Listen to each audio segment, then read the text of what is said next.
آپ کا وہ فیصلہ جس نے اس وقت کے موجودہ نظام کی خرابیوں کو دور کرنے اور حالات کو بہتر بنانے میں بہت اہم رول پلے کیا تھا، اور وہ تھا نااہل اور کرپٹ وزیروں کی معزولی کا فیصلہ تھا، جس کی وجہ سے ایک ریاستی نظام اپنے وقت کا سب سے بہترین ریاستی نظام کہلایا۔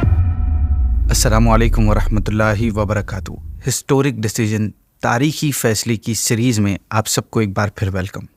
ناظرین، کوئی بھی اسٹیٹ ہو، اس اسٹیٹ کو خوشحال بنانے، اس اسٹیٹ کے بگڑے نظام کو بہتر بنانے اور وہاں کے لوگوں کو امن و سکون اور پیس فراہم کرنے کے لیے اس اسٹیٹ کے حکمرانوں کو چند مشکل اور اہم فیصلے ڈیسیژن لینے پڑتے ہیں۔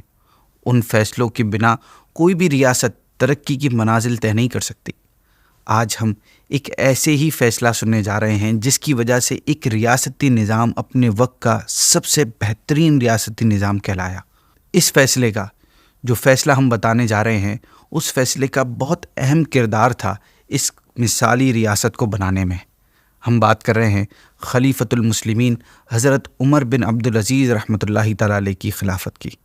آپ کا وہ فیصلہ جس نے اس وقت کے موجودہ نظام کی خرابیوں کو دور کرنے اور حالات کو بہتر بنانے میں بہت اہم رول پلے کیا تھا، اور وہ تھا نااہل اور کرپٹ وزیروں کی معزولی کا فیصلہ تھا۔ ناظرین، حضرت عمر بن عبدالعزیز رحمۃ اللہ تعالیٰ علیہ نے خلافت اور حکمرانی اپنی مرضی سے یا اپنی چاہت سے نہیں چنی تھی، بلکہ آپ تو اسے بھاری ذمہ داری کے بوجھ سے بچنا چاہتے تھے، اسے بوجھ سمجھتے تھے، مگر خاندان خلافت سے تعلق آپ کو مسند خلافت تک لے آیا۔ آپ کے دل میں اس منصب کی کبھی بھی چاہت نہیں تھی۔ اللہ پاک کی بارگاہ میں اس کی جواب دہی کتنی مشکل ہے، یہ آپ بخوبی جانتے تھے۔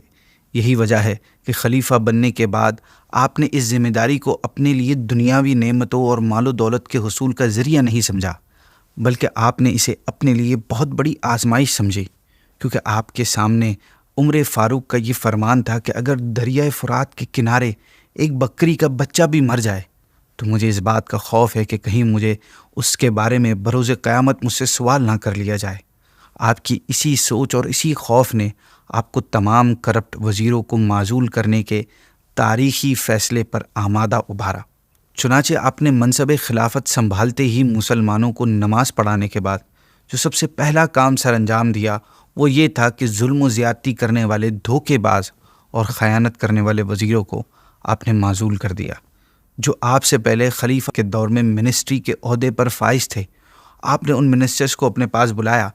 ان میں سے ایک وزیر تھا، آپ نے اس سے کہا، اے ظالم، میری نظروں سے دور ہو جا۔ میں نے دیکھا ہے تو نے لوگوں کو سورج کی گرمی میں بٹھا کر کوڑوں سے ان کی چمڑی ادھیڑتا تھا اور انہیں بھوکا پیاسا رکھتا تھا، اور خود عمدہ ریشم کے کپڑوں میں خیمے کے اندر آرام و سکون سے رہا کرتا تھا۔ آپ نے اس ظالم منسٹر کو اپنی ڈیزینیشن کا ناجائز فائدہ اٹھاتے ہوئے عوام پر ظلم و ستم کرنے کی سزا میں اسے عہدے سے فارغ کر دیا۔ پھر آپ نے دوسرے وزیر کو بلایا اور اس سے فرمایا، اے سفاک، میری نظروں سے دور ہو جا۔ اللہ کی قسم، تو میرے نزدیک وزارت کا ہرگز مستحق نہیں ہو سکتا، کیونکہ میں نے خود اپنی آنکھوں سے دیکھا ہے کہ تو خلیفہ کی خاطر مسلمانوں کا ناجائز خون بہایا کرتا تھا۔ ناظرین، اسی طرح ایک ایک کر کے آپ نے تمام ظالم و سفاک، خائن اور دھوکے باز منسٹرز کو ان کے عہدوں سے فارغ کر دیا، جو خلیفہ سلیمان بن عبد الملک کے عہد خلافت میں دندناتے پھرتے تھے۔ ناظرین، یہ ایک مشکل فیصلہ تھا، ایک ہارڈ ڈیسیجن تھا، کیونکہ چلتے ہوئے نظام میں سے ایک ساتھ اتنے سارے منسٹرز کو ان کے عہدے سے ہٹا دینا ریاستی نظام میں کافی ساری پرابلمز کریٹ ہو سکتی تھی۔ یہی بات آپ کی بھی پیش نظر تھی، لیکن تاریخ ایسے ہی مشکل فیصلے کرنے والے رقم کرتے ہیں۔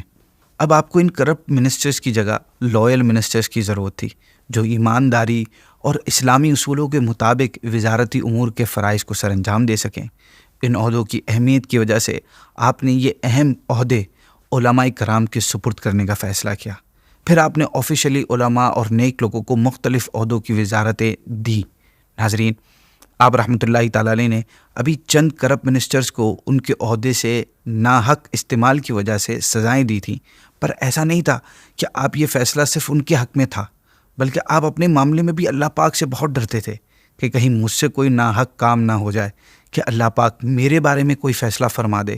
چنانچہ آپ نے اپنی تربیت اور راہ راست پر استقامت حاصل کرنے کے لیے عالم اسلام کے مختلف علماء کرام کی خدمت میں خطوط یعنی لیٹرز روانہ کیے، جس میں حضرت امام حسن بصری رحمۃ اللہ تعالی علیہ بھی شامل تھے۔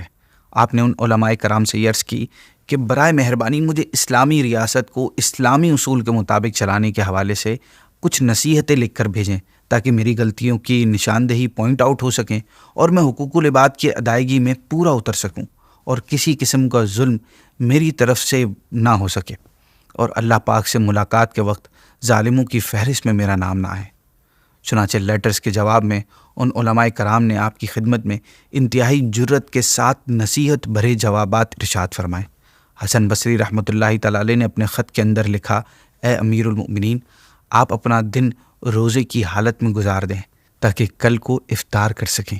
یعنی جس طرح ایک روزہ دار فسق و فجور، ناانصافی، زیادتی اور اس طرح کی ناجائز باتوں سے باز رہتا ہے روزے میں، اور اسلامی احکام کو بجا لاتے ہوئے حقوق العباد کا پورا خیال رکھتا ہے تاکہ اس کے روزے کے ثواب میں کمی نہ آ جائے، پھر اللہ پاک افطار کے وقت اس کی دعائیں سنتا ہے اور اسے اپنے انعام و اکرام سے نوازتا ہے۔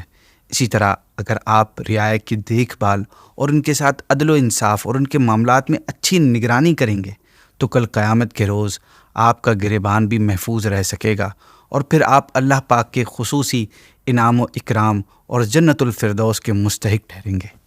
سالم بن عبداللہ بن عمر رحمۃ اللہ تعالی علیہ نے اپنے خط کے اندر آپ کو یہ لکھا کہ اے امیر المؤمنین، آپ سلسلہ خلفائے راشدین کی آخری کڑی ہیں جو خلافت کے منصب پر فائز ہیں، اور دیر یا سویر آپ کو بھی اللہ پاک کے دربار میں چلے جانا ہے جیسے آپ سے پہلے خلفاء انتقال کر گئے۔ ناظرین، آپ رحمۃ اللہ علیہ نے 7 علماء کو یہ ڈیوٹی سونپی کہ وہ عشاء کی نماز کے بعد آپ کے ساتھ گفتگو کریں اور آپ کی تربیت کرتے رہیں، مگر آپ نے ان کے سامنے 3 باتیں کا خاص خیال رکھنے کی عرض کی تھی۔ نمبر 1، مجلس کے اندر کسی مسلمان کی غیبت نہ ہو، کسی مسلمان کا مذاق نہ اڑایا جائے۔ نمبر 2، آپ نے سختی سے اس بات سے منع کر دیا تھا کہ مجلس میں کسی کی بیجا شکایت نہ لگائی جائے۔ نمبر 3، مجلس کے اندر ہنسی مذاق کا ماحول نہیں ہونا چاہیے بلکہ دین و آخرت سے متعلق باتیں ہونی چاہیے۔ علماء کے سامنے شرائط رکھنے کے بعد آپ ممبر پر تشریف لائے اور اپنی نئی حکومت کی سیاست کا لوگوں کے سامنے اعلان کیا۔ آپ کے حکم سے آپ کے ایک کالے مگر طاقتور غلام کو آپ کی خدمت میں حاضر کیا گیا جو اللہ کے خوف سے ہمیشہ لرزتا رہتا اور اس کے ہاتھ پاؤں کانپتے رہتے۔ آپ نے اس سے فرمایا، اللہ کی قسم، میں تجھ سے اللہ کے لیے محبت کرتا ہوں، آج میں یہ فیصلہ کرتا ہوں کہ تو آج سے میرا وزیر ہے۔ غلام نے عرض کی، آخر کیوں اے امیر المؤمنین؟ آپ نے فرمایا، میں نے ایک دن تجھے تنہا بیابان صحرا میں نماز پڑھتے ہوئے دیکھا تھا جہاں تجھے اللہ کے سوا کوئی نہیں دیکھ رہا تھا۔ میں یہ بھی جانتا ہوں کہ تو قرآن کریم سے بہت زیادہ محبت اور دلچسپی رکھتا ہے، اس لیے اب تو میرے ساتھ ہو جا۔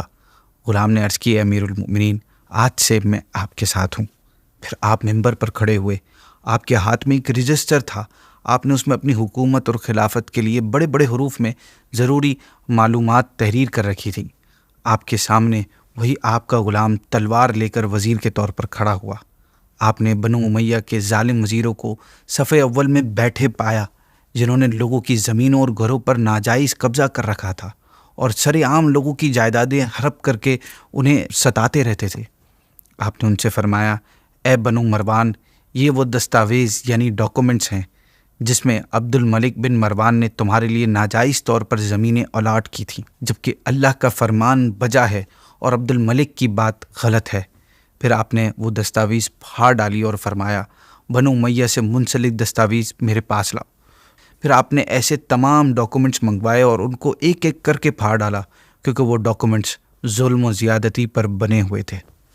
ناظرین، حضرت عمر بن عبدالعزیز رحمۃ اللہ تعالی علیہ کے کرپٹ اور نااہل وزیروں کو معزول کرنے کے فیصلے نے آپ کی خلافت اور تاریخ پر اتنا گہرا اثر ڈالا کہ آپ کی خلافت مثالی خلافت کہلانے لگی۔ آپ نے اپنے اس فیصلے کی مدد سے 2.5 سالہ دور خلافت میں ظلم و ناانصافی اور کرپشن کا خاتمہ کر کے عدل و انصاف اور عوامی خدمت کی ایسی مثال قائم کی، ایسی اگزامپل بنائی کہ اگر کوئی صدقہ دینا چاہتا تو صدقہ لینے والا کوئی نہ ملتا۔ یہاں تک کہ جو لوگ آپ کی خلافت سے پہلے صدقہ لیا کرتے تھے وہ خوشحال ہو کر خود صدقہ دینے کے قابل ہو گئے تھے۔